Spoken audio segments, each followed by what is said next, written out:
24वां अध्याय। उग्रदेव को मणिग्रीव सब कुछ बताकर बोला, है ब्राह्मण, इस समय मुझ पापयुक्त पर आप अनुग्रह करें। मेरे किसी पूर्व जन्म के पुण्य से आप इस वचन वन में पधारे।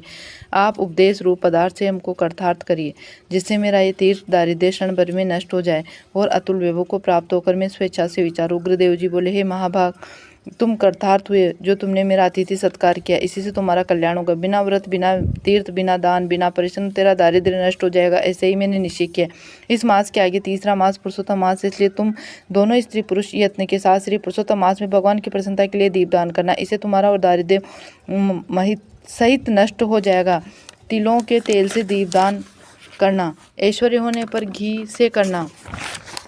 इस समय इस वन में बसते हुए तेरे लिए दूसरा कोई उपाय नहीं। अगस्त्य जी बोले, इस प्रकार कहकर श्रेष्ठ ब्राह्मण दोनों हाथों में मुरली हुए श्री कृष्ण भगवान को स्मरण करता हुआ प्रयाग की तरफ चल दिया। 2 महीने व्यतीत होने पर जब श्री पुरुषोत्तम मास आया, तब गुरु भक्ति में तत्पर दोनों स्त्री पुरुष उस मार्ग में दीपक दान करने लगे।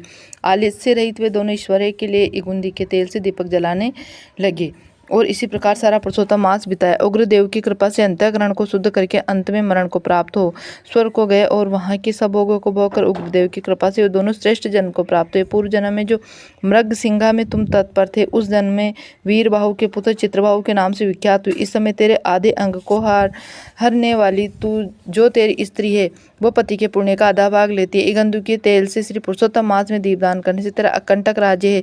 जो मनुष्य घी से अथवा तिलों के तेल से अखंड दीपक करे तो फिर कहना ही क्या है। पुरुषोत्तम मास के दीपक का ऐसा ही फल है, इसमें संशय नहीं। उपवास आदि को तो मास का व्रत करे तो फिर कहना ही क्या। वाल्मीकि जी बोले, इस प्रकार अगस्त्य जी राजा चित्रबाहु के पूर्व जन्म की कथा कहकर सत्कार को प्राप्त होकर नाथ रहित आशीर्वाद देकर वहां से चले गए। पुरुषोत्तम मास का 24वां अध्याय पूर्ण हुआ।